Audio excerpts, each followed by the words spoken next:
Following is a presentation of iRacing on PTR TV.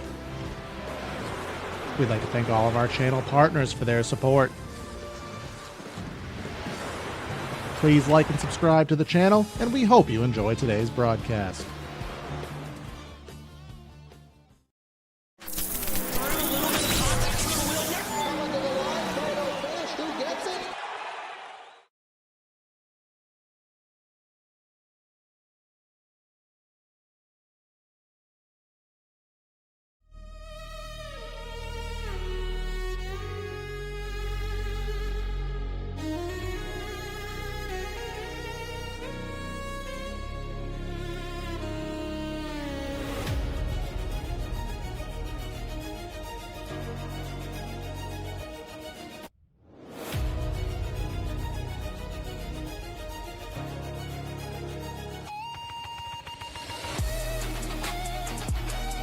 The Daytona road course is a track that has not seen a real-life schedule since 2021 in the NASCAR series. As a COVID fill-in and a Busch clash for a few years, it held some racing and held a very interesting experience. While NASCAR ran the modified layout of this place, enduring a awkward chicane on the front straightaway, this version that we are going to utilize today is the old faithful normal GT version, which will leave these drivers going 200 plus into some very, very slow corners. How will these Florida Estate Builders Pro Series drivers tackle the night? Well, let's find out. Under the lights here from the Daytona International Speedway, the area Florida State Pro Series with round 10 for 35 laps around the famed road course. Gonna be myself, Corey Silva, in the booth, and in the truck, Hunter Sleppy with the calls. Hunter, obviously a track that hasn't been driven in a NASCAR vehicle in half a decade, and this specific layout, they've never done it. We saw 200 plus in the next gen.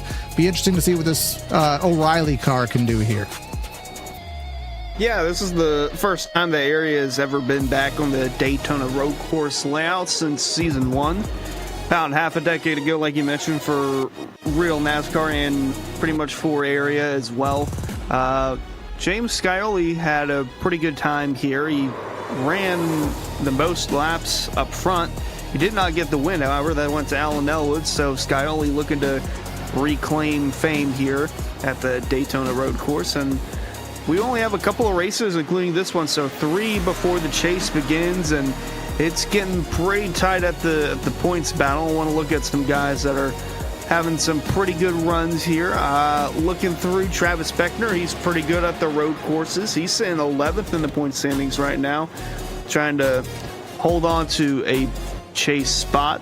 Timmy Pacioli is currently 12th, but I do believe if Zach Kerr is here, then Zach Kerr would hold the 12th and final spot with his win. So it'll be interesting seeing how these guys shake out from the Daytona road course tonight. Now, of course, we are utilizing the kind of, I think, 2010 to 2012 chase era here in area, where these drivers, if they're out of the top 12 in the points and they do win, they can utilize the 10th to 12th spots, assuming that they do hit the minimum participation requirements. Pacioli, with his abysmal season, has got himself back in. He's only 8 points in the good, but we'll see what happens. Now, elephant in the room here as we switch over into warm-up. Don't adjust your set, don't adjust your phone, your brightness. There's nothing wrong with the stream because we are running on the Daytona road course. In the real world, they do dim the lights here at the Daytona road course because naturally most of the cars running here do utilize headlights. So we don't have headlights, obviously, on NASCAR stock cars, so we will have plenty of light to drive, but it does appear a little darker than you would witness in a normal iRacing event here. So little nuances there, but other than that, obviously some of the big hitters here, James Scioli, great on the road courses. Who else should we be looking out for as a road course hero of sorts there, Hunter? Well, looking through, the first one that comes to my mind is Sebastian Marin, if he's here. I'm not sure if he is here or not, but he's always one to watch out for. Even though he said himself he's not really a road course expert, but he's really a threat everywhere we go. So him, if he's there, looking through the rest of the top 12 in the point standings, I would honestly say probably John Hall. John Hall's been really excellent. He won our most recent race at Darlington. Jake Nichols is also solid on the road courses as well. We'll have to keep an eye on him. And honestly, the rest is kind of a toss-up because we don't really have too many guys that have raced on this layout in the area or probably ever in the O'Reilly car. But tonight's going to change for a lot of these guys, and it's going to be really close over on the outside. Casey Lakatos is 8 points outside of the chase cutoff. Jonathan Evans needing the solid run in the chase standings as well. He is 17 points out. Garrett Conrad 27, and Zach Carr, I want to say, is 30, and even 30 behind Pacioli for that 12th and final spot. That'll be certainly interesting as we only have 2 races after today. Of course, heading to Kansas and then Talladega as our chase cutoff. So having a pseudo wild card of a road course certainly going to throw some drivers off. As I was alluding to earlier, well, a couple changes to Daytona. We do have the updated sausage curbs. They definitely did throw some drivers off there on Monday night on the back straightaway in the Lamar chicane. You got to watch out for those new 3D curbs in rumble section. And of course, what we are missing here is right here to the right of your drivers right here. That's where the NASCAR chicane was that NASCAR implemented, because in the real world, they didn't want to trust the brakes and the drivers to go 210, 15 miles an hour into turn 1. But here in the virtual world, we could take that risk. And I don't know if you caught any of Monday Night Hunter, but that certainly turned into a kind of a macho status situation. Drivers testing each other's limits, pushing into that turn 1. I saw bits and pieces of it. It's definitely more fun without that chicane heading off a NASCAR turn 4 at Daytona, and just the speeds that they have to slow down to. I mean, turn 1's going to be really fun tonight. Absolutely, and that will be it'll be fun right on the opening jump. Speaking of the opening jump, time to go down for our Central Mobile Home starting lineup. If you're looking for a shed, a Triple Crown trailer, or a new home, check out Central Mobile Home, serving Florida customers for 30 years with a plethora of small and large home floor plan shed designs and Triple Crown trailers. Head to LaBelle, Okeechobee, Cluson, and Sebring, and go to CentralMobileHomesInc.com. Let's start off with our PTR TV Central Mobile Homes starting lineup. James Scioli, just talked about him. He's going to start this race off from the pinnacle spot, P1, with Alex Chilcutt to his outside. Brian Mercurio in third, with Jake Nichols rolling off in fourth. Fifth, we'll find Travis Beckner with Garrett Conrath in the 6th position. 7th finds Connor Horn, Peyton Howell, the points leader, in 8th. And then rounding out our top 10 there, Hunter, we got Zach Carr and David Weishart. Right, and Zach Kerr, not to confuse the other, starting 11th. And then alongside him is Brad Slaughter Jr. in the number 8, and he'll start 12th. 13th, we'll find the 09 and Bryce Senesac, and alongside him, Jeremy Miller in the 14th position. 15th, we'll find AJ Stravada in the number 77, and alongside him, Jackson Hartman going to be 16th. 17th is Timmy Pacioli.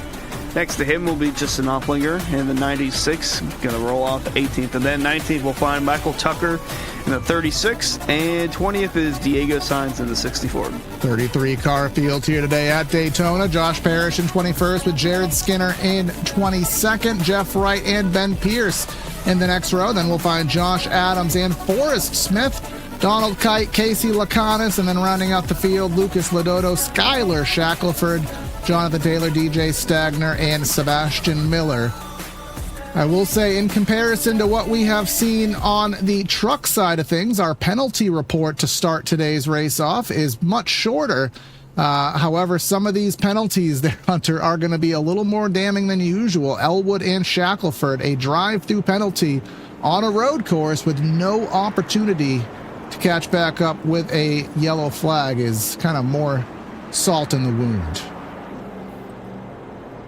Yeah, I'm looking through. I don't know if Alan Elwood's actually here. unless I'm not seeing him on my ticker, but that would be interesting because he's the only one that's won at this place before in the Pro Series, again back in season 1. But him, Scioli, probably the only guys in the field I can recall, maybe Travis Beckner, that have experience on this kind of layout with this kind of car. So either way, these guys are going to have a handful tonight, and Scioli is looking to reclaim his rightful place of victory lane here on the Daytona road course, because he led the most laps in season 1. He didn't get the win, finished 3rd, but he'll have a chance to change that narrative tonight. Absolutely. We'll see what changes. We'll see what happens. But we have Scioli and Chilcutt to lead us through here at the Daytona road course in the start box. Barney will get the flag in hand. Green flag waving here as we enter turn 1 here at about half the pace we will next time by, at about 130 miles an hour. And here comes Mercurio, who got a great jump, and he's going to try to go 3rd to 1st in one corner, but falls back behind Scioli. Yeah, these guys are going to have to get settled in line pretty quick, but the International Horseshoe, it probably won't be that place. We'll see a lot of bumping and banging here throughout the first couple of laps. Some good old side-by-side action, some 3 wide action still trying to go through there. Oh, there's some contact towards the back. And this is the dog leg, which in a GT3 or an LMP hypercar, that's flat out. Not going to be flat out here in one of these very heavy low downforce stock cars. And this will be one of the most difficult corners, Hunter, is turning back onto the oval. Very bumpy, a lot of transitions, and you got to get as good of a run as possible. Yeah, if you don't get a good run here, you're pretty much screwed until the backshot chicane, because it's all about getting back on the gas and making sure that you're hitting all your marks. And so far, Scioli and Mercurio are doing that. Mercurio having a solid run here. Don't know if it'll make a send going down the backstretch chicane. Now, I did see this, that it is updated layout for Daytona, so there's no grass here, so it's just pavement runoff for all these cars, so they don't have to worry about tearing their stuff up too much. But looking like, at least on the first lap, James Scioli is going to come through and lead it, unless Mercurio can get 20 mile an hour here within the next 100 feet or so. Yeah, the draft here will certainly come into play, and I'll tell you on the score sheet here at start finish at about 193 miles an hour, so a little slower than in the next gen where we top 208 entering that corner. But now is Travis Beckner. I didn't really take him as a road course driver, but look at him very close to these top 2 here, looking high, looking low. Through turn 1, here we go into the International Horseshoe, and a huge send by Beckner, and I think Mercurio has backed off for safety. Yeah, Travis Beckner, his bread and butter early on in his area career was road courses, and an excellent send right there into the International Horseshoe for the flagman for Hendry County and the number 27 car. But yeah, road courses were really his bread and butter early on, but really hasn't had much success on them as of late, but really a solid showing so far tonight.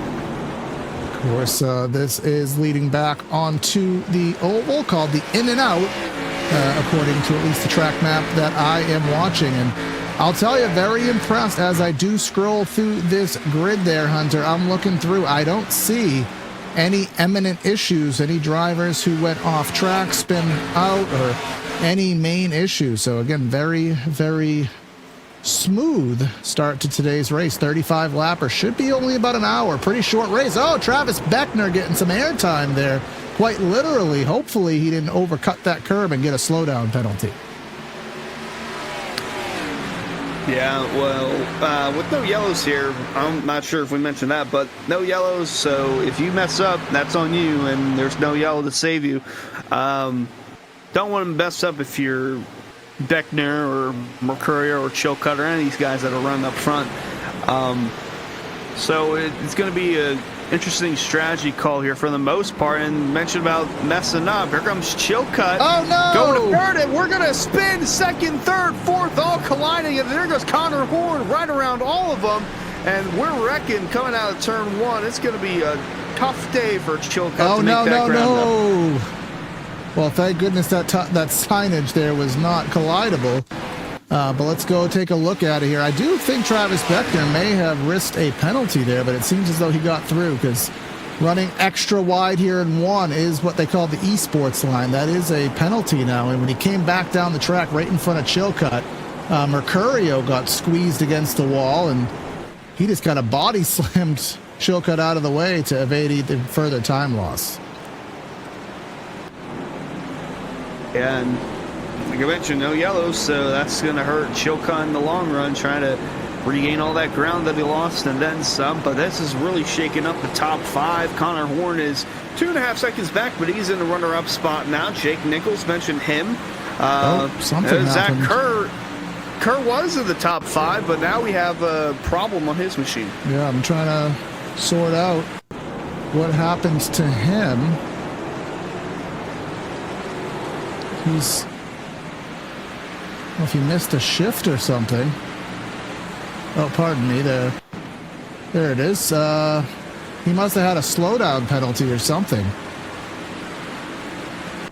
Because he is back up to pace. So if you do cut too many corners or you get too close to the out of bounds, maybe over a little too egregious, kind of on top of a curb, iRacing will hit you with a time penalty. They'll make you give up 1 to however many seconds they deem appropriate, and you have to back off and allow that timer to elapse, or else you will have a black flag as Conrath driving underneath Jeremy Miller. Miller going wide and into the marbles, and that'll throw him back into the clutches of Mercurio, who's trying to make a comeback charge. Yeah, Mercurio is still inside the top 10. Travis Beckner is actually back inside the top 5 himself, so seems like that 27 car is still moving good. Same with the 82. AJ Stravado over there hanging on into the top 10, as well as David Weissart actually holding that 10th spot. As these guys, I think this part of the International Horseshoe? So this is called, as I just checked up on Google, this is the West Horseshoe. Which is the one that leads into the oval blend corner, which according to this map I'm looking at is called the In and Out corner. International being the first sharp corner. And then we're going to round the NASCAR oval. And again, if you're watching a little bit late, again, per IMSA standards, they do run limited lighting here at Daytona. So that is why it is a little bit darker, but plenty enough to see, but it does just look a little different. So actually, little interesting tidbits of information. Daytona is actually getting new state-of-the-art lighting. They haven't changed the lighting since 1998 when the track was built. But they're getting a new RGB, kind of that new fancy LED system, and they say this place will be like 20 times brighter. It's basically going to be daytime under the lights here for the up-and-coming season. But anywho, Scioli, he is driving off into the moon that doesn't exist here on the surface, up by 2 3/4 seconds. Yeah, that kerfuffle that happened right behind him was probably the best thing that could have happened. And I mean, something similar with Monday night. I think it was Sebastian Mayer or Van Jugman. I can't remember which one, but they were pretty much the only one that was going to be able to get down with Dylan Alt, and then they had a moment and they just couldn't recover from that, and it ended up being a blessing for Dylan Alt, who is now closer and closer to that threshold in the cup standings for the chase. But again, Scioli looking to just drive away. He's about 2.5 to 3 seconds out from Connor Horn. A little further back as we see the 73. I'll say a little further back. It's 3.5 seconds. Jake Nichols, Travis Beckner. That 27 car is still moving pretty quick, so I'm not sure if Beckner's going to have enough time to get up there and close the gap unless he makes a drastic pit stop, which I don't think that's going to happen, because with no yellows, you're going to have to take 4 tires. 2 tires, it's not going to last you 5 or 10 laps or so.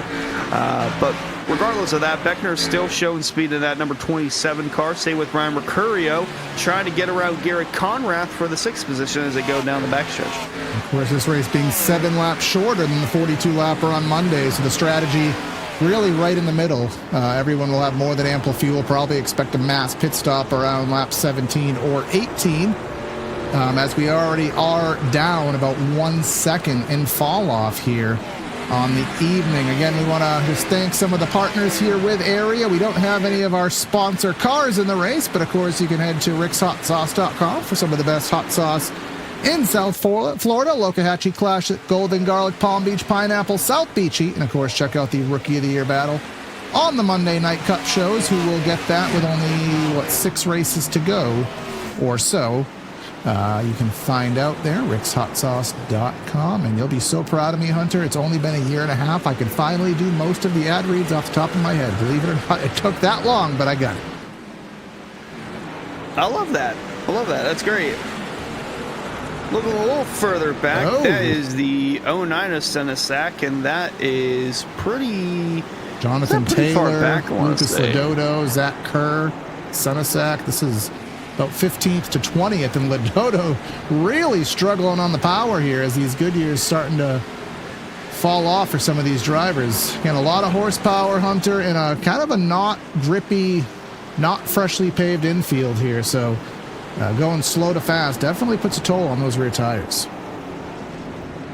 Yeah, it's looking like it's been a struggle for both Bryce and Brad. They were both up front in their own row, and now they're down a good bit of positions. Bryce down 5, Brad down 7 positions, and then the only other one that's really in a real pickle is that car behind them, the 60 Alex Chilcutt, down 18 spots since we started racing here. But looking through, we can comfortably say the biggest mover of the race is Jonathan Taylor, up 16 spots since this one started, all the way up into the 15th position. And then Lucas Lodoto, mentioned him in that gaggle of cars back there as well. He's up 12 spots since the start of this one. The only 2 guys that have moved up in double-digit figures.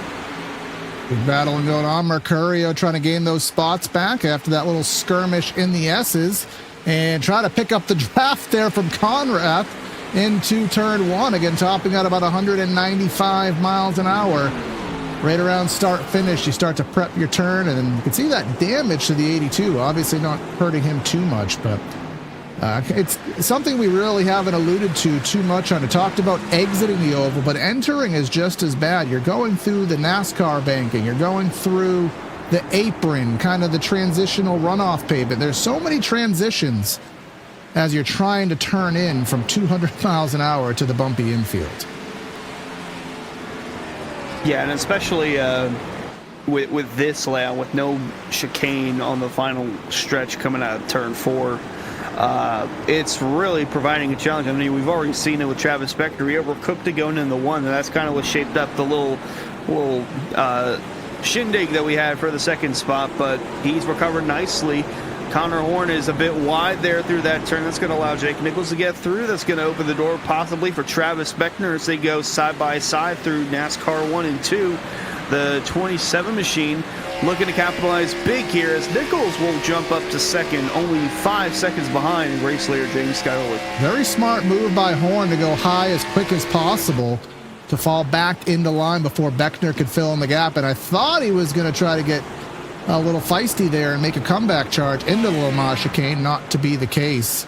And again, everyone trying to get the best run off. A lot of drivers on Monday spun out exiting that chicane. But again, the difference between this car and the next gen obviously being shown without having that diffuser to kind of get the car out of control over some of those curbs. You can kind of attack them a little more.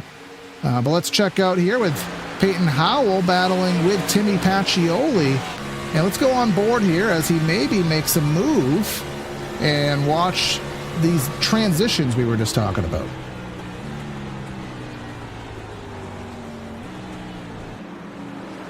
Oh yeah, there's a lot down there, a lot of bumps that you can feel.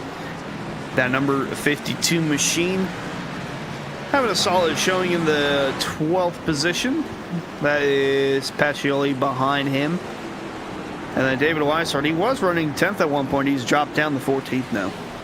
And of course, as you said, a lot of bumps here. David Weishart 14th, but I will say I think there was a little bit of chatter, Hunter, about them jokingly trying to get, it may have been jokingly, it may have been legitimate, trying to maybe get this race last second changed to the San Diego Naval Base circuit most recently released. Talk about bumps. this place may as well be a sheet of glass comparative to what those drivers have dealt with. And a lot of those drivers from area, of course, being in the Coke Series, actually got to witness that. And that will be, of course, a crazy race. But I'm going to say, for the sake of entertainment, I'm actually glad that we stuck here at Daytona, because we have been seeing some good racing.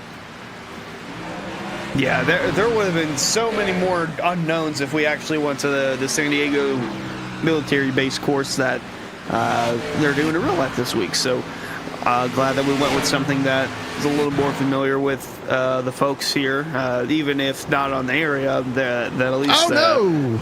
Chilcutt having a little bit of a battle. Slaughter had to check up for that. That caught him off guard with the 23 machine there of Lucas Lodoto. So Chilcutt still slowly trying to work his way back through the field after that early incident inside the top 5. Not sure what lap it was, but like I said, Travis Beckner and Mercurio, they've recovered nicely. Chilcutt, not so much.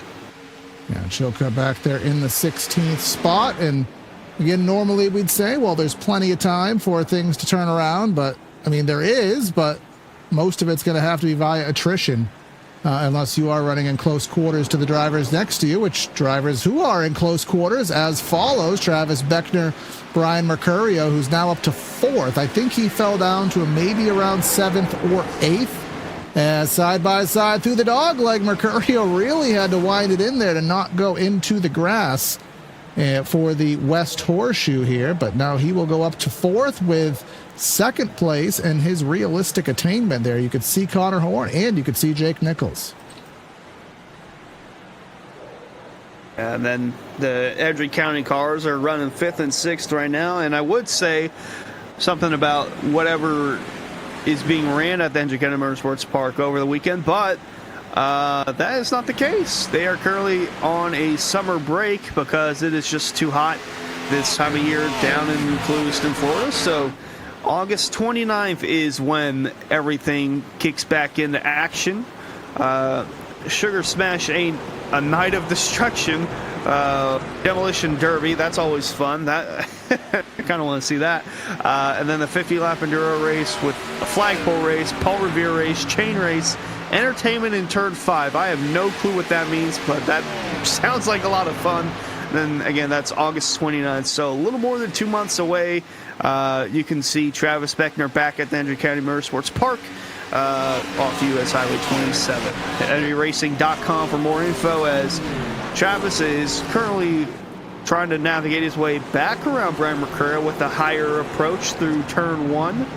Not going to really work as Conrad closes in. Same with Zach Carr. Haven't talked about him too much. He's behind this group inside the top 10. I'll tell you, that line Beckner is running into turn 1. It's a risk from a penalty perspective, but it really is a vulnerability to drivers behind because he's so wide and then he cuts back in. It's a good line by yourself, but in traffic, it is a high risk. Luckily, he has his teammate behind him. But then again, as you said, Zach Kerr. And speaking of Zach, so we easily get confused, did get a report on Zach Kerr that he is having some shifter issues. His car stuck in 2nd, which may have been why we saw him so slow on the banking about maybe 5 or so laps ago. Of course, H-pattern shifters here in the Nopes cars comparative to the sequential shifters in the Cup Series and in the trucks. So hopefully that transmission gets sorted. In the real world, back in the day, they'd have gravel and stuff get stuck inside of it. Maybe not an issue here at Daytona, but hopefully you can get that sorted out. Now look at through here at the lap times. Pretty much the only one that I can see that's been able to keep up with the 7 is actually Brian Mercurio. For a while it was Travis Beckner, but it seems like his tires are starting to get a little more faded, and Brian Mercurio, albeit 5 seconds or so behind James Scowley, is running similar, if not faster, lap times that are consistent with the 7. I mean, we'll see what this lap has in store, and maybe it'll be a little bit quicker because he has the draft of Jake Nichols as he's trying to reclaim 2nd, heading into turn 1 with a higher approach. Nichols going to be lower. Connor Horn going to follow a somewhat. There's Travis Beckner back there, and he got a little bit too deep, and he's going to lose that top 5 spot to Garrett Conrath. It's Brian Mercurio going to set up the international horseshoe on Jake Nichols, and Jake's going to let him go. See if he can try to cross him up and get tucked in the line. He'll get tucked in the line. Don't think he'll cross him over yet, but Brian Mercurio, good recovery, back in second place. Now, I suppose we could do a little bit of math and find out how much he would have to gain per lap to even have a chance to gain 6 seconds. It's probably, I don't even know. We got 20-something laps. He needs to gain 6 seconds. What is that, like 2/10 a lap, 3/10 a lap? I don't know. Something in that ballpark, which is achievable. Of course, if James Scioli makes a mistake, it would certainly happen even faster. We will have a pit stop in the near future, probably in around 6 laps or so. And there is a new penalty system within iRacing, within the pit roads, of getting dinged for speeding. iRacing has made it very, very strict that you can't push the boundaries of the pit speed, so there's always a possibility that someone gets a penalty there, but Scioli is a very disciplined driver, and I wouldn't expect too many self-induced mistakes. Yeah, I would expect him to not make a mistake either, but never really know.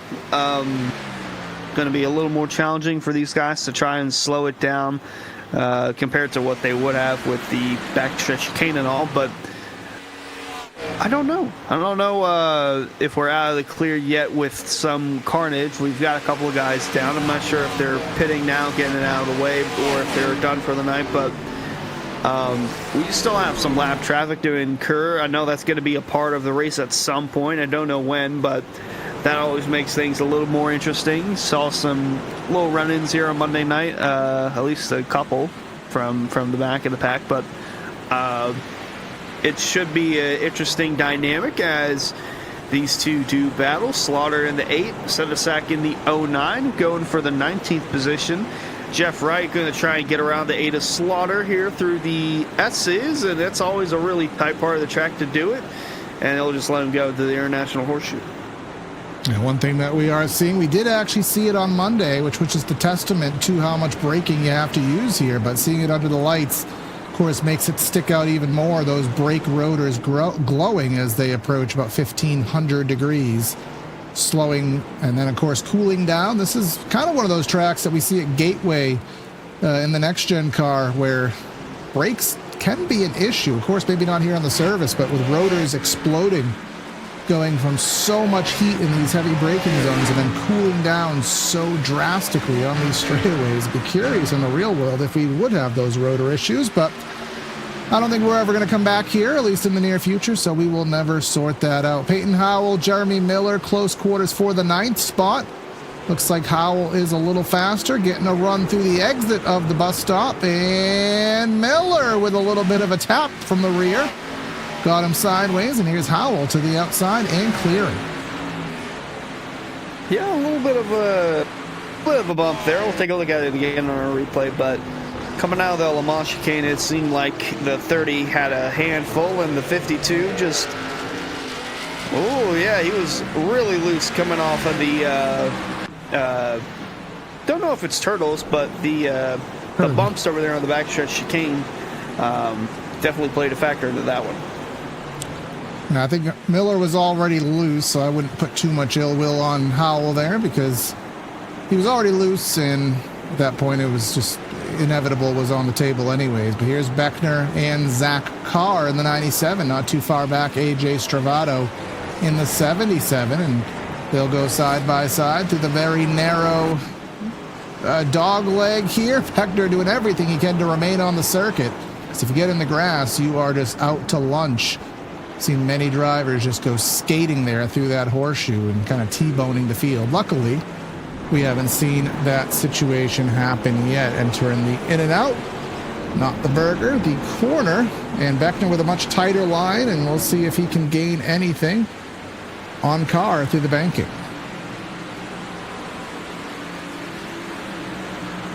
Yeah, Beckner's starting to fade away here. Falling outside the top 5 now. Currently settling in the 7th for now as AJ Stravato is trying to pick up some ground, but looking through this, looking like Scioli, the lap time to stabilize between him and Brian Mercurio only a few car lengths off. Jake Nichols as well in that time range. Everybody else is around a 151 to a 152, so that just shows where the tire wear is for at least most of the guys in the field. As Travis Beckner actually going to try and get back around Zach Carr in the 97, trying to do that. Won't be able to clear him. He just will. Just going to try and set him up for turn one. That is Carr to the inside of Beckner through turn one. Then Stravato's got to be careful here in case these two have a little run. And yeah, Stravato to try to fill in the gap. Beckner is going to turn him.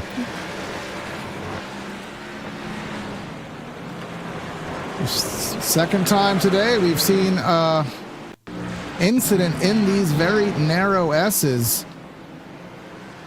See what happened. Try to find a camera that does justice here. Yeah, I think Beckner maybe thought he was clear and was not clear.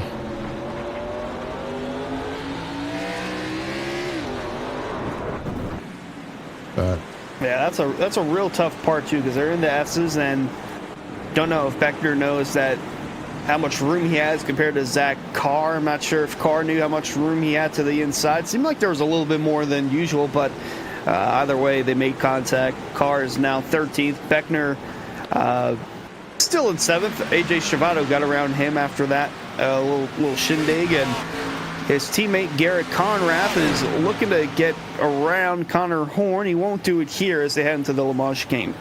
And we are getting some insight as to what those events will be at Hendry County. As again, we talked about Beckner, but of course Conrath with the Hendry County paint scheme and may get a run. But the Paul Revere race, they'll turn out all the track lights except for the flag stand, and they're going to tape flashlights to the hoods of those cars. So that would be a spectacle that I wish they had at my local track, because unfortunately I don't think flying to Florida is on my list, but that certainly would be a spectacle that if you're in the area, certainly would want to check out.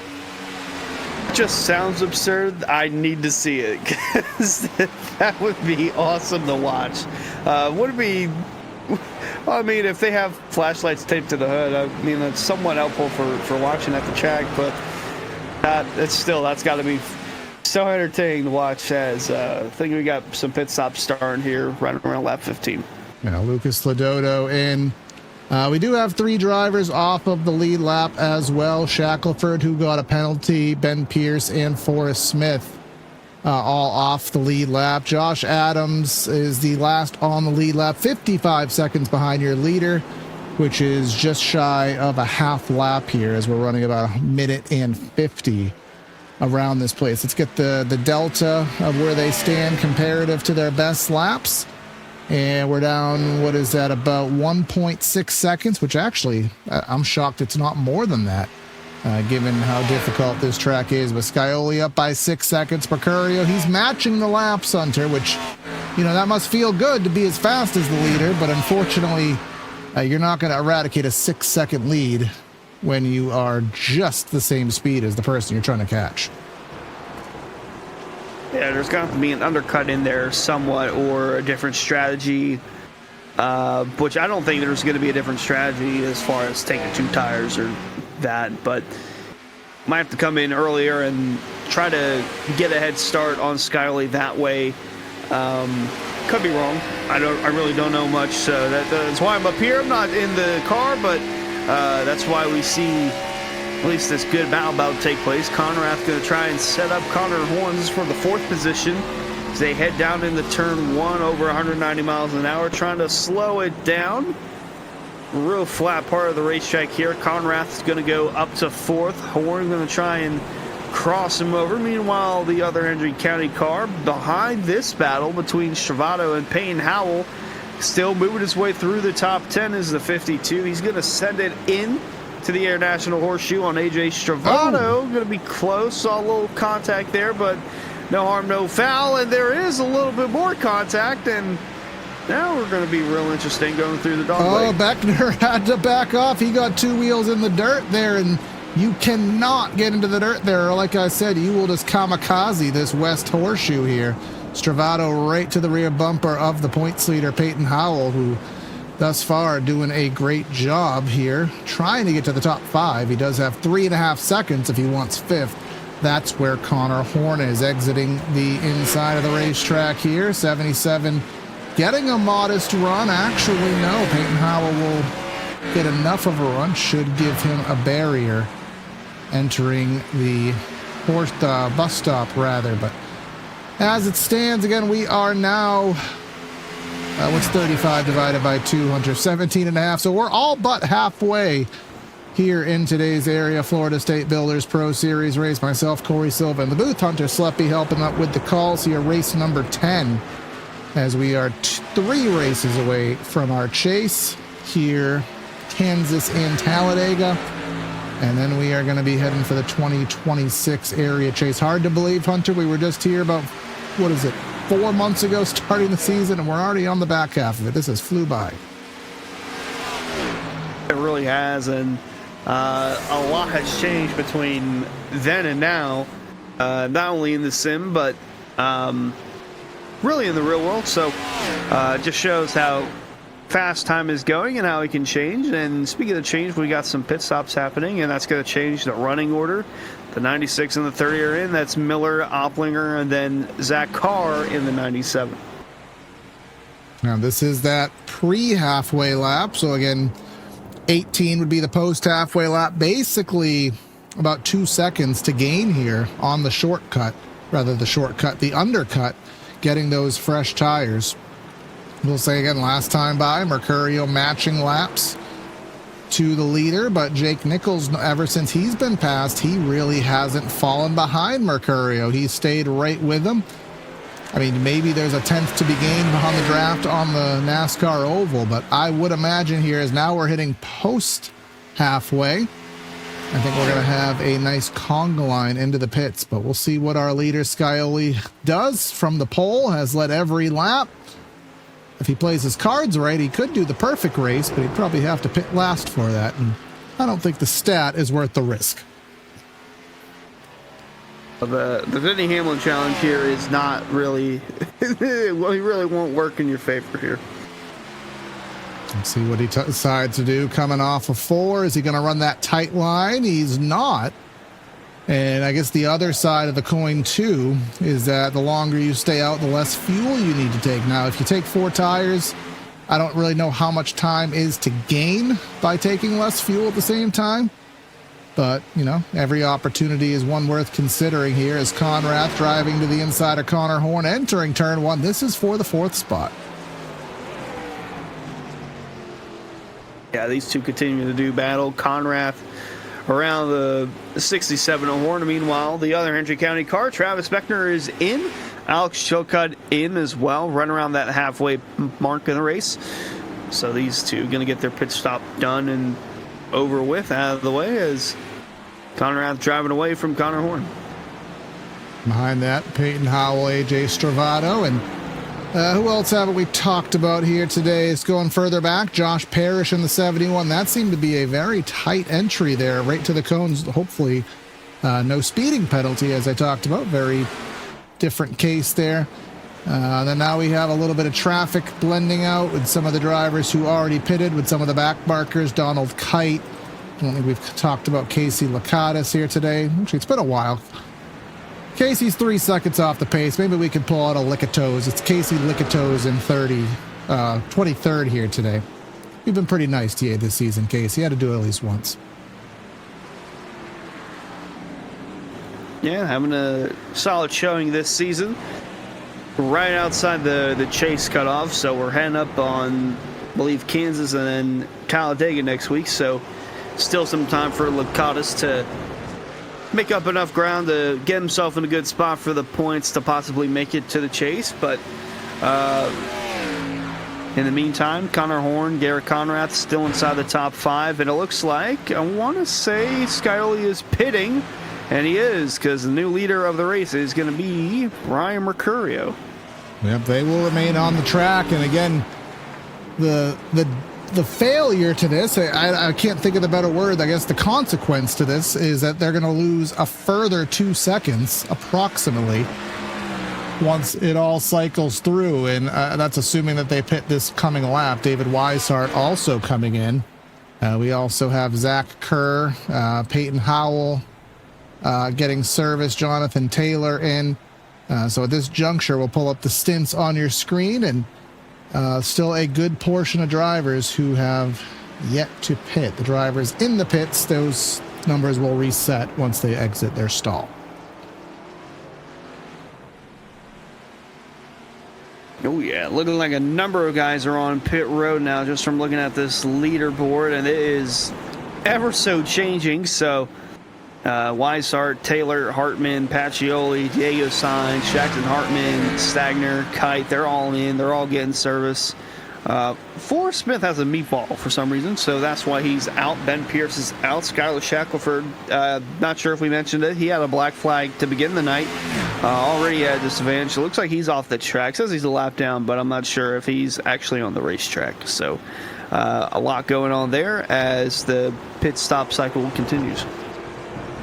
And I'm just waiting for the 82 and the 73 to come in, and it was about a 6-second lead, so it'll be interesting to see. Now it's been about 2 laps since we've seen Scioli pit, so theoretically, are these drivers going to be down 3 seconds, 3.5 seconds? And here they come into the pits, at least for Mercurio. Nichols will remain on the track.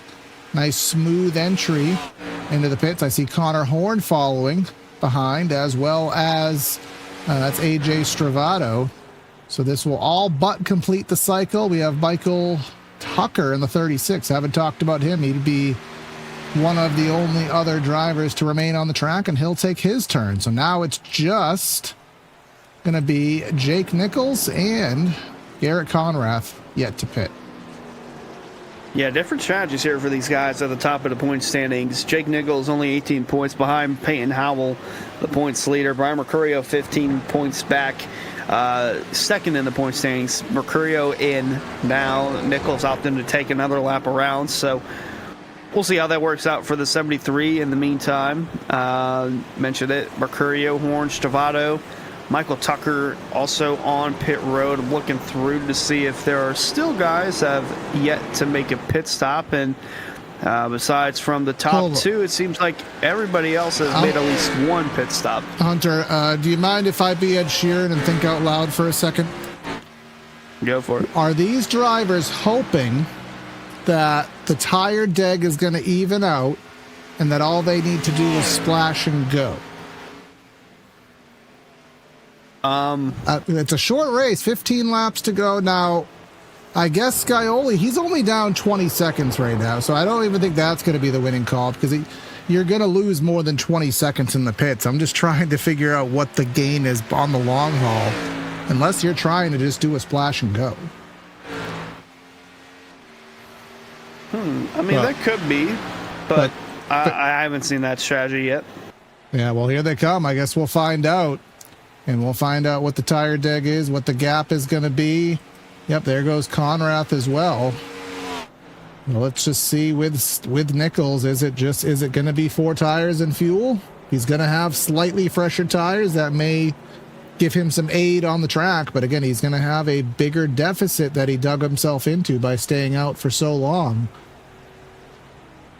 And he is the jack's going up, so my very exaggerated strategy is not going to apply, and Scioli will round back out to our race leader, and we'll see who ends up in second and how far that gap is. Bare minimum's looking like 9 seconds from Mercurio, so staying out did not help the 82 at all. Neither did Nichols or Garrett Conrath. They're really going to lose a lot of ground. And third on back, it's going to be a fun battle because Connor Horn's coming through the S's. Jake Nichols, I think he's just in front of him. He's actually a good bit in front of him. But top 5 will be a good battle. Zach Kerr, Peyton Howell are close there. Yeah, so Jake Nichols, he was, I think, right around 8-9 seconds back. So he lost about 3 to 4 seconds through that, but now he'll have 4-lap fresher tires. Well, 2-lap fresher tires. It just takes that long to get around this place. About 1:48. I think the lap times are long here. Just wait till what happens in San Diego, as we were talking about here, because that track is 3.4 miles. And I mean, technically, this place is a longer track, but of course, we're running much higher speeds. So, not as long of a lap time, but finding some still good battles here in the pack. 30 of Miller and the 60 of Chilcutt. They are battling for that outside of the top 10. Travis Beckner, he is now outside of the top 10, down there in 11th. He has been all through the top 5 and now out of the top 10 in the waiting stages. Yeah, Chilcutt making a strong recovery. I mean, he was all the way down to 20th at one point, and with no yellows here, really tough to make up that much track position to get back to the top 5, but at least top 10 seems like it's a solidifiable effort for him, as that was almost closer than it needed to be. Jeremy Miller in the slow car there of, I think, Zach Kerr. That was real close, but he's going to keep his spot for the time being. AJ Stravato there, and I say for the time being, he went wide there, and he's going to lose that spot. So Miller going to be down to the 9th position, and Zach Kerr, that was actually 4 positions, so I'm not sure what. Oh, we did mention that it was the shifting, so maybe that struck again, and yeah, not really sure what is happening to the 66, but Travis Beckner is right behind, so he might get himself in the middle of something again. Now that 66 course next week, he will not have those issues, as going for a ride is Jeremy Miller through the horseshoe. And a double whammy there as he blends in front of Lododo, doing a donut, now going back the right way. Let's check that out on our instant replay. Yeah, we talk about Steph Curry for 3. I think that was Lillard from half court. Lillard would actually make this. That probably was Steph Curry, but was it a shifter issue for Zach Kerr? I mean, was it his pedals? I mean, a shifter will make you slow. It will mess up your engine, but it's not going to make you dive in that deep. And then just the blend point, the double whammy in front of Lucas Lododo. So Jeremy Miller not going to be a happy chap after this one. But up front, who is a happy chap, is James Scioli, who's now 8 seconds up, I believe. Now, it is a dynamic lap, so it's not a, we're giving you the live interval throughout the lap, not the time at the line. But I do believe, on average, that the gap is going down. It was 9-ish. Now it's, right around the 8-ish, of course, with its ebbs and flows. So Mercurio's trying, but it's going to be a little too late, barring a mistake. Yeah, I feel like that'll be the story here. Unfortunate for Mercurio, because it seemed like he had a really fast car that was going to be able to keep up with the 7 of Scioli, but that early incident inside the top 5 really played crucial to Scioli and the big lead that he's got. And hello, Michael Tucker. Wow. I mean, I'm honestly shocked we haven't had more of those kind of issues here today, but he towed it to the pits, and he will most likely not finish today's race. But I think other partners that we would like to make awareness to, and again, Blue Tip Pool Builders, as we are now joining and getting into the summer months. You can get your pool ready with Blue Tip Pool Builders. They can make it pretty to your unique aesthetic, or they can do other stuff to your outdoor lounging areas or kitchen with their skilled craftsmen and their cutting-edge tech. Head to bluetippools.com to get your summer started off in style. Of course, we usually have either Ryan Swan or the boss man, Jacob Bell, to drive that car, but just knowing Jacob Bell and how he did on Monday, I think it's better to save that car for next week. Yeah, going to be on the mile and a half next week in Kansas, and then Talladega, which better suits those guys. But yeah, yeah, we'll see how that's going to shake out for them, not only just on the Cup side of things, but also trucks and the Pro Series as well. They're really going to have a fun next 2 weeks as looking through Stravato and Chilcutt, 7th and 8th on the racetrack. They're having a good battle there through the dog leg and into the West Horseshoe. I see a lot of dirt coming up off of Stravato. He must have got a little bit wide there and try to get it woed down. Marbles forming. Got to stay within that racing line or you will lose that grip and that can affect your corner exit. But as we were alluding to the schedule here in area of the remaining, 7 races, 6 of them, I do believe, are going to be triple headers. The only one that will not be a triple header is going to be race number 16, which we will be headed to Richmond in the Cup Series and then Wilkesboro for the Trucks and the Pro Series. So other than that, we will have triple headers at for the Chase, Chicago, Bristol, Charlotte, as I just talked about, Richmond and Wilkesboro, and then ending up at Auto Club. Probably one of the better tracks to end the season out here. So we're closing it on the end, and obviously a lot to still be decided here, but we'd love to have you joining us. Make sure you like and subscribe. If you're on Twitch, of course, consider following for that $5 a month. Get your custom emotes, double points, and turn those double points into some free merch. But do have a battle here forming with Lodoto, who we just saw, and that's Jonathan Taylor, 14th and 15th side by side. Yeah, door-to-door for position there. That is for the 14th. Coming across the stripe, 23 going to let the 87 by on the inside. Try to make it somewhat manageable. I say let him by. Wasn't going to be without contact for a brief moment, but Taylor's going to be able to drive through now as they roll their way through the S's. And yeah, that gap is closing back down again. Looking at the leader, Scioli and Mercurio. Less than 7 seconds separate the 7 and the 82.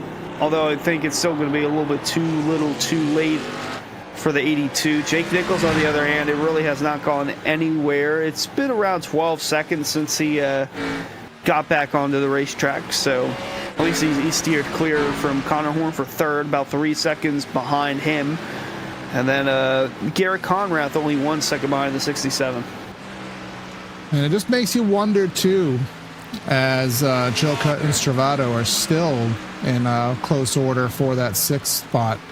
But again, Mercurio was involved in that little skirmish in the S's going back very early in the race. And you can see, well, it's a little hard just because of the lighting, but there is some appreciable left front damage to that car as he kind of got sandwiched into the pit wall there. Even the hood. So just imagine, Hunter, especially with all the aero this track requires, imagine if that car was 100%. Maybe he's even a tenth or two faster, and that would be cumulative. That maybe could have got him there. Yeah, it seems like it looking through it the last time through 3/10 quicker from Mercurio, but doing the math, that's not going to add up. He's going to need a little bit more to... I can do that one. 3/10 times 10 is 3 seconds. I can do that one. And that won't cut the mustard. It will not. He'll need a miracle to get back up to the 7 car, but showing out though in the number 82 with a really solid run. And then top 5's been about the same. Payne Howell's got a good bit of ways behind him for the next car. Stravato, that's about close to 5 seconds. 5 seconds back as we are. Most of our battles have kind of ceased out. We do have one going on here. Diego Sainz, very slow through the S's. We'll just rewind it and see if perhaps he just let, who is that, Parrish go, or if there was a little bit of an issue.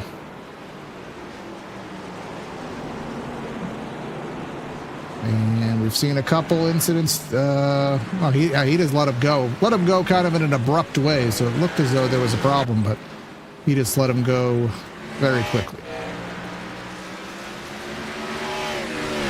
Yeah, trying to make it as easy as can be. Well, we did mention that Conrath was about a second behind Connor Horn. That gap has now dwindled. It's about 4 car lengths separating the 67 and the 49. This is going to be a battle for the 4th position in the coming lap or two. So the 49 starting to reel back in. Connor Horn trying to mimic his line going through the front stretch and into turn 1.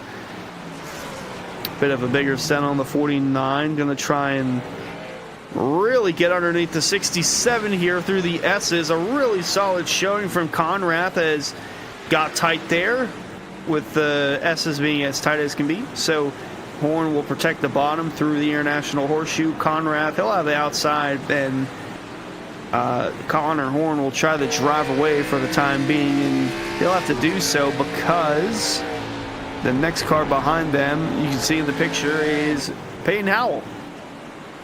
Yeah, he is only a second and a half back and running pretty comparable times to those top two, but as they duke it out, they will slow each other up just a little bit. And let's see what Conrath can do. Will he make some headway exiting the corner? Looks like Connor Horn got a good exit, but even a little bit better for Conrath, but he will lose the side draft. He'll pull back into line here, and we'll just watch what that gap does. 0.2 of a second, and it is going in Connor Horn's favor, but who's going to have the brass cojones entering the braking zone? So if they're about even, actually looks as though Conrath slows down, and now here's the important part. Here's the exit, and Conrath getting a little slidey there.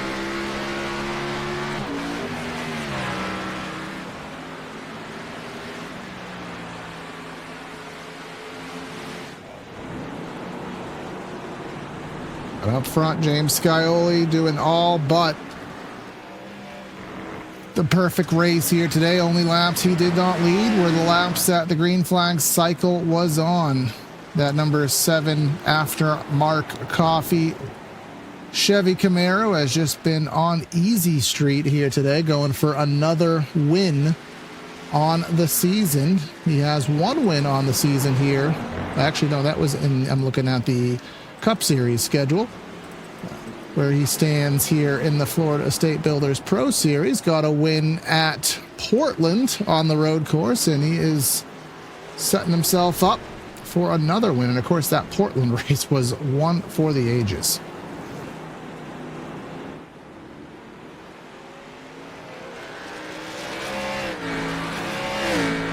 As Brian Mercurio there at Portland was dominating the race. They had a back and forth, and in the last sequence of corners, Scioli was able to get the win there in the final corners and down the drag strip there. I don't see that happening here today, a flip-flop of positions, but again, Mercurio not getting the even opportunity here because he was in that little kerfuffle, as we talked about, in the S's. Started the race off in third, kind of got to second off the jump, but again, the S is very tight, led him into a stray direction, but we go a little bit further back, and these two have just been glued to each other, dead even pace between the 67 and the 49, and Peyton Howell is just inching closer and closer as we are looking to 7 laps to go this time by, which is only going to be about 12 minutes of racing here in the Daytona Road Course 35 lapper. Still have 28 drivers on the lead lap, last of which being Joshua Adams, who is battling live for position with Donald Kite for the 27 spot. They are about 20 seconds from going a lap down, so they'll probably go a lap down at their current pace, maybe a lap or 2 to go. Luckily for them, the leader has plenty of space, and it won't be too stressful when that does happen. As here we go, Conrath trying to make a move with Connor Horn, who took a defensive line there, and that all will bring Peyton Howell in. So now we have a 3-car battle for the 4th spot.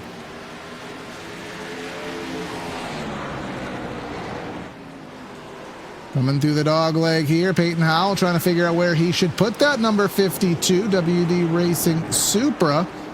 Trying to go for the higher entry to the West Horseshoe to give himself a little bit better run here, heading back into the in and out, blend back onto the oval.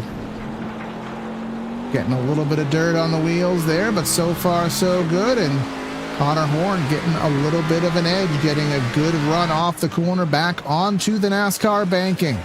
But up front, Brian Mercurio is still running that pace that is about 0.3 of a second faster per lap. Now that gap is fiddling with the 4-second barrier, but unfortunately he's going to need not just 2 or 0.3 a lap. He's going to need seconds a lap at this juncture, or he's going to need a critical mistake from James Scioli. But as you look at that number 7 car, you just don't see a scratch on it. I hardly even see any dirt on that car, as he has just kept it perfect here. Really has had no pressure all race. So even though his gap is going down, I don't think he's necessarily sweating it at this point, because he knows that things are still in the favorable direction. But as I thought Connor Horn was pulling away, no, he's not. Battle for fourth. Conrath, Howell, Horn. They are just Velcroed together here.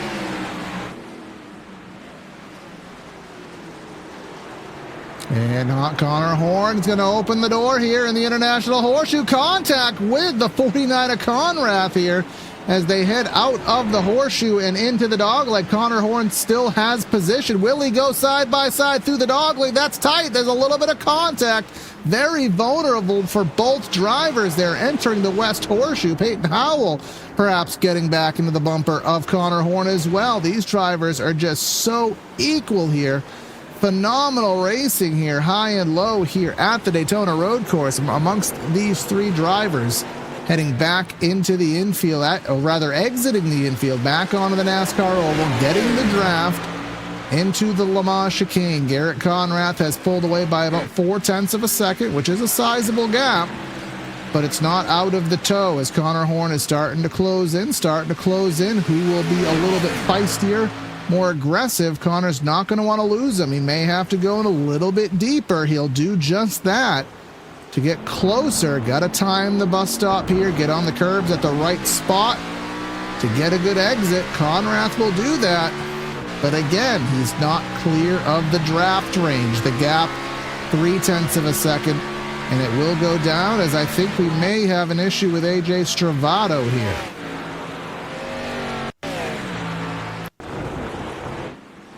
Into the bus stop. Oh, he just got straight turned there by Alex Chilcutt. Not sure if there was any precursor to that or if it was just a bad run, but that is going to hurt for him. But now Peyton Howell closing in here on the back of Connor Horn. Now he's looking high on Connor Horn, crossing over, looking low into the dirt is Peyton Howell. But still, Connor Horn making that Chevy wide with 4.5 laps to go. The gap up front still solidifying around 5 seconds. Mercurio has stabilized out. And again, it's going to take a massive mistake from James Scioli to tighten this gap up. But watching Peyton Howell and Connor Horn in this classic battle to get into that top 5. I talk over and over again how much a top 5 can mean to a driver. A top 10 is good, a 6th place is good, but there's just some mental success rate to getting into that top 5.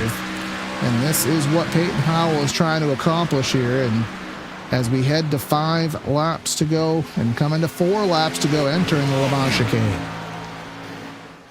The math is starting to math itself, or the math is mathing, as the kids say, at least from Mercurio, looking from that standpoint onward. But yeah, this battle for 5th is really turned up. Could be a battle for 4th here pretty soon. It's Connor Horn about to be under attack from Peyton Howell in the 52. Go back a little bit further. We find Zach Kerr, who's had a up and down day, of course, with his technical issues with his shifter. And of course, we just saw Chilcutt have an issue with, I already lost who that was, who just had the spin out, but now side by side entering turn 1, and Chilcutt will not take the dive in there.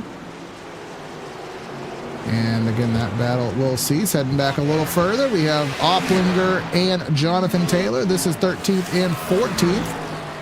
And it looks as though that will go in the direction of Jonathan Taylor. Yeah, really solid showing from the 87 as Peyton Howell looking to the inside there of Connor Horn through the dogleg. As they work their way through the Western Horseshoe now as Horn drops down to 6th. Peyton Howell up to 5th, so another solid showing from Peyton Howell, the points leader. We'll be interesting how that shakes up the point standings, or how his points lead will look after this one's said and done. Now his eyes will be set on Garrett Conrad, seeing if he can get up to the 4th position, but it seems like, for the most part, podium spots are solidified, as well as top 5, I want to say now, with Peyton Howell past Connor Horn, but there's still a handful of laps to go, so something could happen. But at least for the podium paying positions, Skyly, Mercurio, Nichols, it seems like they will get a podium as they're coming up on 3 laps to go. Coming into today's race, as you said, coming to 3 laps to go, Garrett Conrad, while he did miss 2 races here on the season, he was about 27 points below the cut line. And there are some drivers who have not had great days. And we haven't even talked about once here today is Timmy Pacioli. He has just been cruising on there in the 17th spot. I think one of the few that is just, that's why we haven't talked about him, Hunter. He's done absolutely nothing here today. But he was holding on to the chase line. Conrad 27 points below it, but Conrad's going to make up a whale of points here as he is in 5th, and as you said, maybe going for 4th. Yeah, there's a lot going on with that, and Conrad actually about to be under fire here. Peyton Howell's jumped up in front of him in the 52. He's got 4th, and Conrad will try to hold on to 5th. Connor Horn is behind him as well, so we got a good battle there. And then in the background we saw there Zach Kerr, Alex Chilcutt, 7th and 8th on the racetrack. They're the next closest battle. Real good recovery for both guys given the circumstances. Kerr with his pedal or shifting issue, and then Alex Chilcutt after a really early incident inside the top 5. He's not going to rebound for where he was at on the racetrack, but pretty solid recovery there as...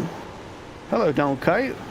So a little bit of it's hard to even call that a spin, but just a little, one of the rare issues we've had that hasn't been a wreck. On Monday night, we had a lot of self-induced mistakes there, again, with the Cup car having the higher horsepower package, the lower downforce. And of course, at a track that is not normal for it, we did have self-induced mistakes, but we really have not here today, Hunter. Everything we've had has just been pure, hard, aggressive racing.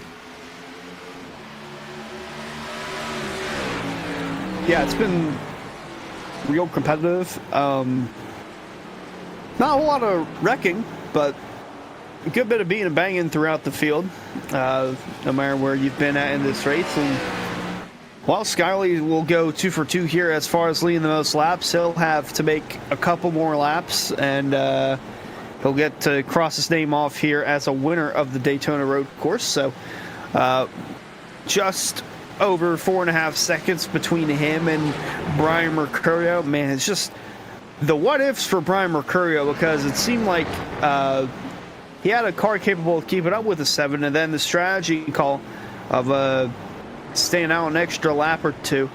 The gap's gone from 9 to 4.5. It's really gone cut in half pretty much. So it's just, if he didn't get in trouble, he might have been the only one to contend with Skyly, because Jake Nichols, he really hasn't done much and from his pit stop and staying out an extra lap. So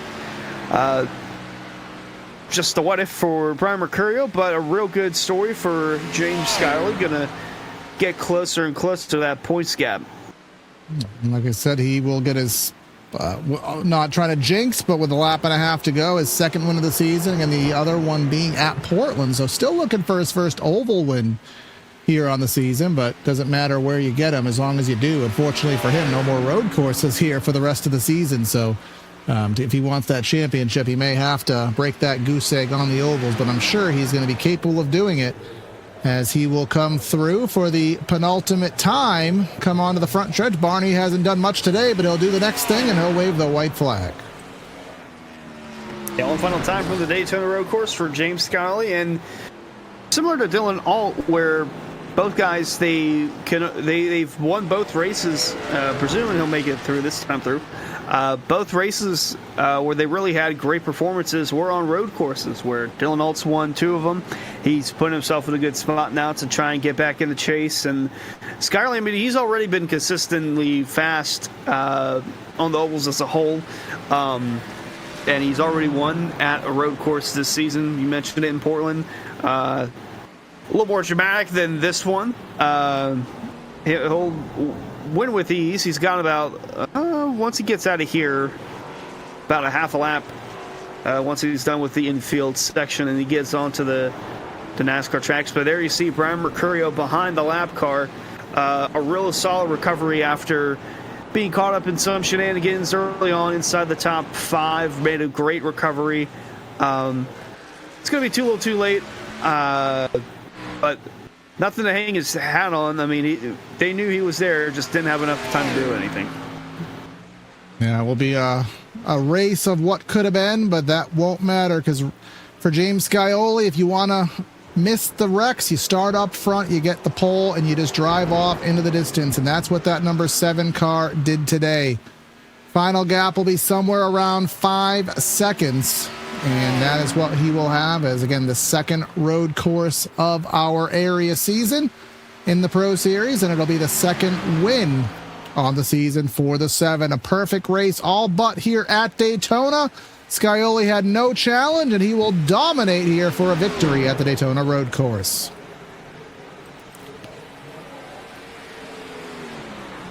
Well, Mercurio's going to come through for second. And I think Scioli led all but 3 laps today, if I'm correct. Yep, just about, yep.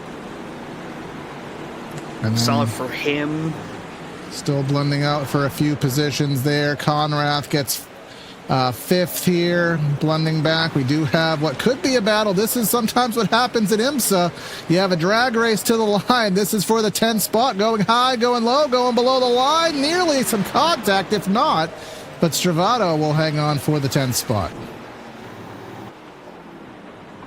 Yeah, fun little battle to the end, and I don't think there's anything illegal about going below the yellow line here, with it being the road course layout and not the oval layout. So I'm not 100% sure. Only in the corners is it illegal, but iRacing will police that themselves. So, but James Scioli will have the beauty of the longest cool down lap to catch his breath and just enjoy what has transpired here at the Daytona road course, leading all but 3 laps. And the only reason he didn't lead those 3 laps was because of the fact that there was a green flag pit cycle. But that 7 did all but the perfect race here today. And as he drives around, let's go and give you the final rundown of results here today from the Daytona road course.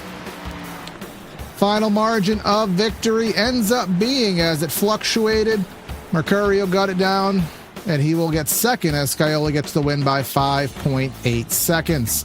Jake Nichols in third, 15 seconds back. Then you have Peyton Howell, Garrett Conrath, and Connor Horn. We were glued to them as they were putting on some phenomenal racing. Zach Kerr in 7th, Alex Chilcutt in 8th, Travis Beckner, he had a rough day, but recovers up for a top 10 in 9th. And then AJ Stravato, we just saw that battle. He got a 10th. Yeah, missing out on the top 10, Zach Carr in the 97, David Weishart right around the 10th to 15th range the entire day, comes home 12th, Jonathan Taylor 13th, Opplinger 14th, Jeremy Miller 15th after an eventful day, Pacioli, Lodoto, Senesac, Slaughter, and Stagner round out the top 20. Yeah, we'll just let the rest of them go on through. We got Jeff Wright, Jackson Hartman 22nd, Josh Parrish 23rd, Diego Sainz in 24th, Casey Lakatos and Jared Skinner, followed by Joshua Adams, Donald Kite, Sebastian Miller, and Michael Tucker.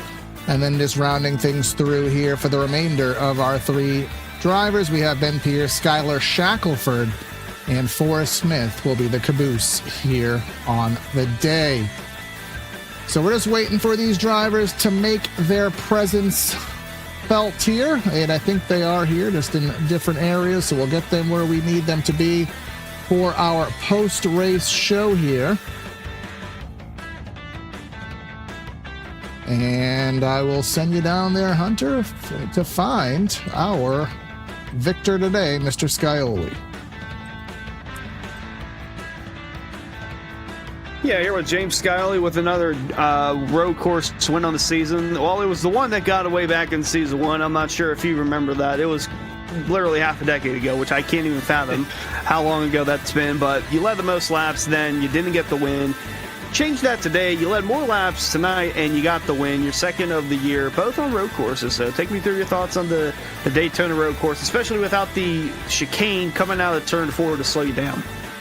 I certainly couldn't forget the Daytona from 2021, just area season 1, going for my first win, and got the accidental DQ and restarting servers. So it's definitely some funny memories of that time for sure. And once it was on the schedule, I was pretty happy to see it come back. Was hoping that I could get a little bit of revenge, even though, I mean, like you said, it's half a decade ago. It doesn't really mean anything today. But yeah, I was pretty happy to see it on the schedule. I like going to a couple different road courses this season, like Portland and Daytona, just kind of mixing it up from, the normal Watkins Glens and Sonomas. And that setup drove pretty good. The gearing was a little bit tough just to figure out if I wanted to run second gear or first gear in the horseshoes, but ultimately just kind of ran a mixture of both. And I got a little bit lucky with those guys all having a moment in turn 1. I was kind of at the beginning there was just going to try and manage my tires and hope that they battled so that I could get out of the draft. And then, they all kind of wadded up there in turn 1, and I was just able to sneak away, and luckily was just able to stay clean from that point. Just, I could give up a little bit of time, just couldn't give up any big chunks. I'm trying to get an updated points format here, but you're at least going to move up to 4th in the standings, and you're still going to have a shot at catching Peyton Howell and making this a pretty interesting battle. I'm seeing from you, Nichols, Mercurio, Howell, all for that top spot on the point standings. We got Kansas, we got Talladega next week. Take me through your thoughts on those 2 tracks and how you're going to be able to navigate your way closer towards possibly becoming the points leader after the regular season. Yeah, definitely hoping for just good, clean runs in both. Notoriously been pretty good at Kansas. That was where I got my first win in area back in season 1. And so definitely have some fond memories there. I've had some good battles, and so definitely looking forward to Kansas. You just never know at Talladega. So glad to even be in with a shot. I've had a couple bad results this season that have brought the points down, but definitely just happy to be in with a shot, and hopefully we can just have 2 clean races and move on into the chase. We can officially call him a 2-time this season, 2-time winner of season 8. James Skyley getting the job done. Congrats, James. Yeah, thanks, guys. Real quick, just want to shout out you guys on the broadcast, the admin team, for spending some time with us here on Thursdays. A big shout out to Lucky Ducks Racing, 1st and 3rd, so good run for Jake as well. Thanks to Aftermark Coffee, Simrat Market, Tiltify, No Kid Hungry for being on the car, and hopefully we have another couple good runs next week and a couple more interviews. All right, James, great job, and we'll catch you at Kansas. All right, thanks, guys. And then second here on the day, we got Brian Mercurio. Brian, it seems like the race that could have been that you never really got the shot at. Started 3rd. I know you were basically up to 2nd, but then in that incident in the S's damaged your left front, and you still had phenomenal pace. But overall, what did you see there entering the S's, and did it detriment the car any for the rest of the race? I could certainly tell you it didn't help. When I went to go take my green flag pit stop, they told me I had somewhere in the ballpark of like 38 seconds of damage. So I think you could even see kind of towards the end of the first run when Jake was directly behind me. The draft was strong, but he was definitely pulling me a little bit, and he was keeping with me just because I think I was down a little bit on the straights. So that kind of stinks. I think, kind of like you mentioned, I think I would have had the pace to challenge James really well. It's just unfortunate some guys tried to win the race on lap 3, so I just got caught up in other people's mess, I think it would have been fun. I had a lot of fun otherwise, but, it would have been cool to see what I had if I had a 100% car for the majority of that race. Yeah, and of course, at least you have the goose egg, so you have the win on the season, and then points are already updated. You did gain 3 points for the regular season championship on Peyton Howell. Of course, we have one, as I call it, a real track with Kansas next week, and then Daytona to round things out. So do you have confidence in being able to get that regular season championship, or do you think it might just take a little too much luck to get it? It's going to be really tough. It feels like every time I take 2 steps forward, Peyton's able to take like 1.5 himself. despite having the points lead. So, little tiny increments, we're chipping away at it, but to make something really big, I don't necessarily like it, but I need something to maybe go wrong for him through the next couple races. So, it's just annoying overall, just to kind of think about this race. I had a lot of fun. I think it was a really fun combo. I had a good time racing it, and I was just trying to see if I could keep up with James and kind of close up my gap there once I got on one lap fresher tires. And I think he was something around 6 seconds or 6.8 ahead of me at the pit stops, and I closed it down to about 5.8. So I gained about a second overall in the second half. So that's really what I was going for. I knew that being able to jump Jake by 1 lap and getting in front of him, getting him out of my draft, if he wanted to run me down on new tires, he was going to have to do it strictly on pace, no draft for that by cycling out a few seconds ahead of him. So that worked out exactly how I wanted to. But like I said, just not even really having a chance to race for the win was a little upsetting. Yeah, road courses were good to you and not good to you at the same time here in this Florida State Builders season. But anyways, you still recover for a second. I'll give you the floor for any final words before we just let you go on the evening.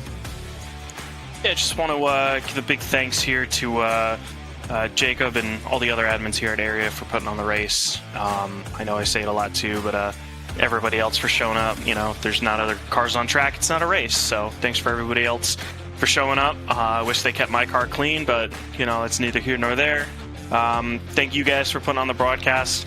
I always like going back and watching these afterwards. It's always cool to be able to kind of track your season as it goes along and have the broadcast. So I appreciate what you guys do.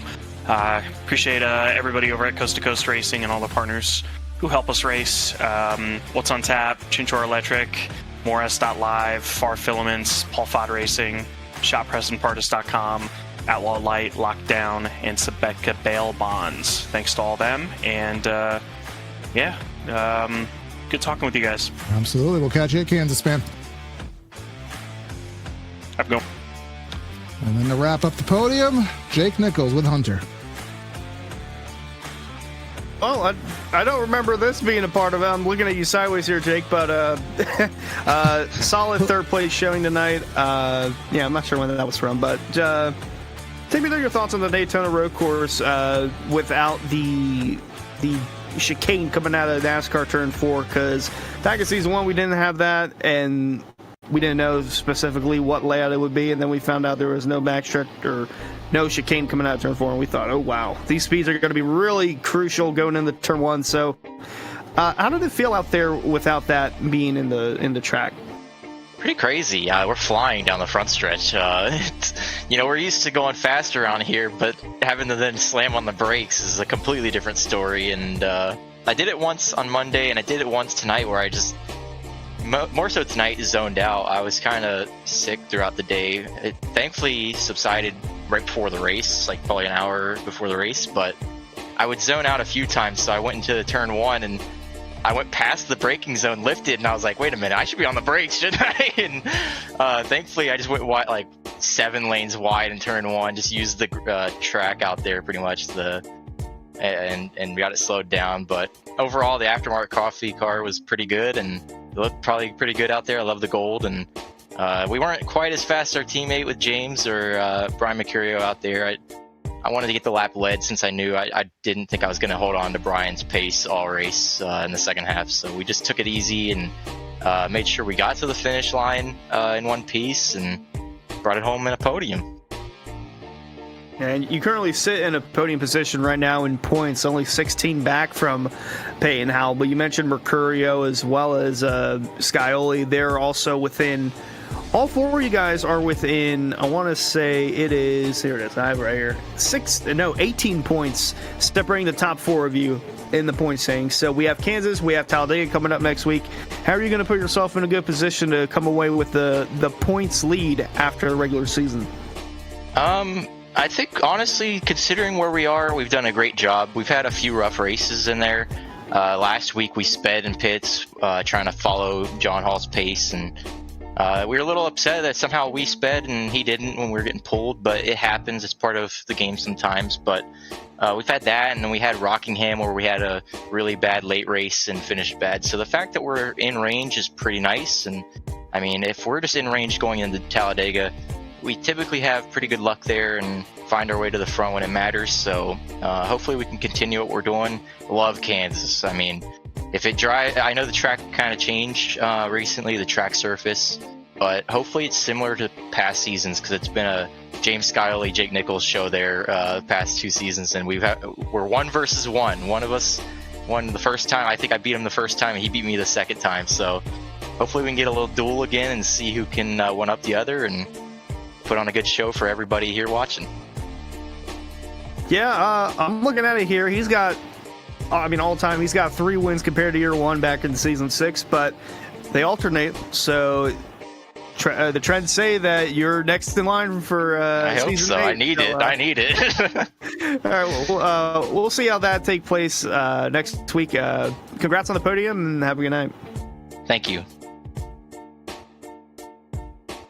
Well, that'll wrap up our evening, Hunter, here today, and another road course win for the 7. Again, the race that could have been but never got to be for Brian Mercurio as we head into 2 races before the chase.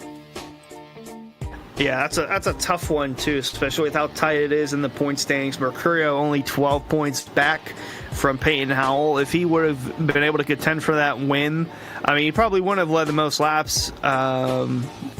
Well, actually, we don't know because that happened too early in the race. So he might have been able to get around Skyley and lead the most laps, and that's another bonus point.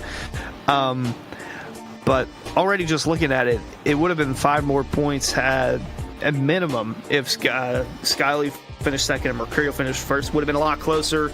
Jake Nichols mentioned it. He's 16 points back. James Skyley is 18 points back.